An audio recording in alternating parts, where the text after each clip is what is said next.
Hi, my name is Layla. Today I'm here with Tori and Michelle. Would you guys like to give a little info about yourself? Yeah, so we're a duo from Jacksonville, Florida, and we play sort of like 90s grunge music, but it's got sort of like a different flair, and we're working on an album right now. So what does your guys' creative process for writing music usually look like? So I usually write songs, like I usually have the melody in my head first, and the words, and then I have to kind of like figure out what to do on the guitar. Like I have to find something that matches it, but the words are first, and the ideas are first, and then the rest of it, then we just build around it, and then I give it to Michelle, and she transforms it into, a piano song, and it's kind of works like that. Right. Who would you guys say are your biggest musical inspirations? I'm gonna let you answer that. I don't know. I mean, I'm a huge Nirvana fan, right? I love Nirvana. I love the Eagles. I grew up playing classical piano, so like Debussy was one of my favorite composers. But really all of it. Like I don't discriminate against any of it. A lot of 90s grunge influences for me, and I think that's why one of the reasons I was so drawn to Tori's music when I saw her play. Right. I think the Runaways and like Joan Jett. Oh, Now that I think about it, I think was probably like the biggest influence on me when I was a kid. Just that like, I don't know if I can say this, just that like fuck it attitude and like that fucking like punk rock thing. And like we don't care what we sound like or what you think of us, we just want to play music. And it's like the all girls thing. Like I realized like girls can play music and girls can be badass and girls can do all the same things and like be better at it. I think that's where it started for me. Of course. So following off of that, how or when did music kind of come into your life? You mentioned that you kind of grew up playing the piano. I did. I started on my grandmother's organ. She had like this old organ in her back room when I was like 3. So I was reading music before I was reading words, but I always envied musicians like Tori who could just feel it, who could just play by ear, who just like knew what to do. So I really had myself in a box for most of my life with music until about a year and a half ago, 2 years ago. So, I mean, it started really young for me, but I had some time away from it. I have a baby grand piano, and there was a period of life when I didn't have the room for it in my house, and so like I didn't play a lot then. But I'm glad I got to remember. Yeah. I think I got my first drum set when I was 14, and I remember the guy, I just knew I wanted to play drums. I didn't think about guitar yet, and the guy told my mom, like, that, don't worry, when she gets sick of these, you can return them, and we'll take them back, you can get a refund, don't worry, because she's gonna quit. And like I still have those drums now. I've probably made like thousands of dollars using those drums to play shows like everywhere, all across North Florida. They've been everywhere. But that's how it started, was with the drum kit. Sisterhood of the Traveling Drums. Yeah. So you mentioned playing music. What was the most memorable performance of your own? I mean, last night was pretty monumental. Our show last night was pretty great. I'm gonna have to agree. I'm glad you said that. So last night, we're relatively new at this with this project. I think we just started. Was it in December? Yeah. November maybe. The beginning of December, yeah. Of 2022. We just met. Yeah. We've done so much in such a short period of time. And last night we played 4 songs that, people that are not out yet. 2 of them are out on Spotify, but people haven't really had a lot of time to listen to them. And everybody in the room was singing the songs with us. It was the coolest thing I've ever seen. Which venue was that at? It was at the Walrus in Murray Hill. Yes. We went there for karaoke night. Oh, it's a great spot. Emo karaoke. It was so fun. Yeah. It was the coolest thing I've ever seen. Everyone was singing, and they knew the words. And that was probably like cathartic for you, right? Yeah. Experiencing it. How would you guys describe your sound to somebody who's never listened to you?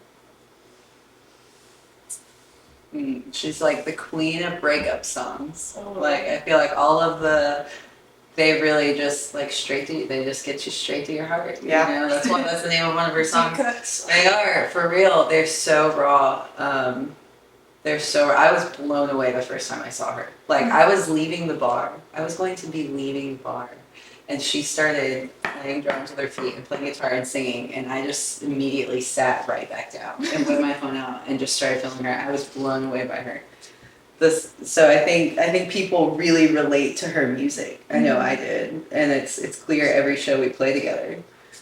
It's crazy, but I don't know how I would describe. I would just say you gotta see this girl. That's all I would say. I would just be like, you gotta see her. It's great.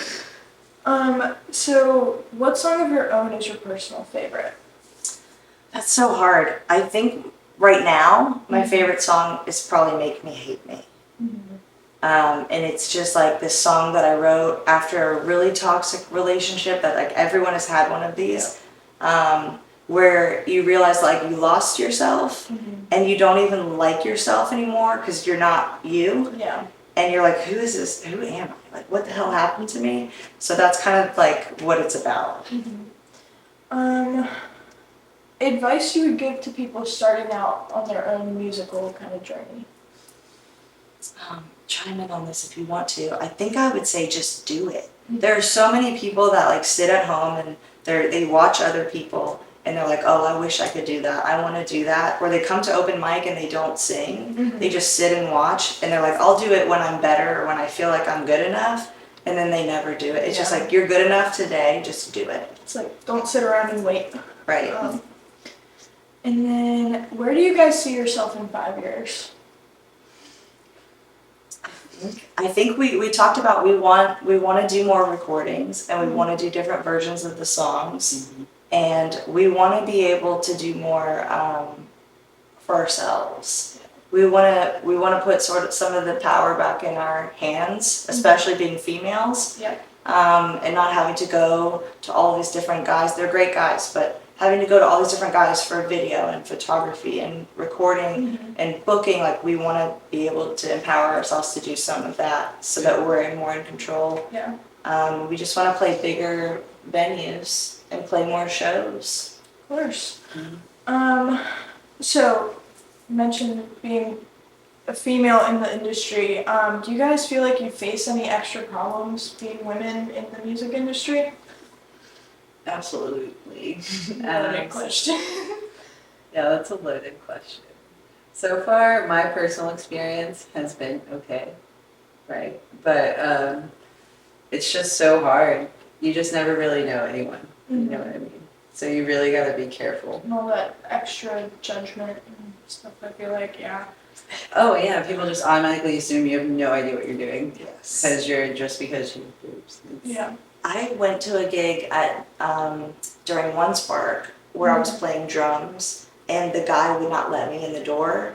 He didn't think I was in the band because I was a girl. Like the singer had already come in, and I think he assumed that like the singer was the only member of the band that could be a female.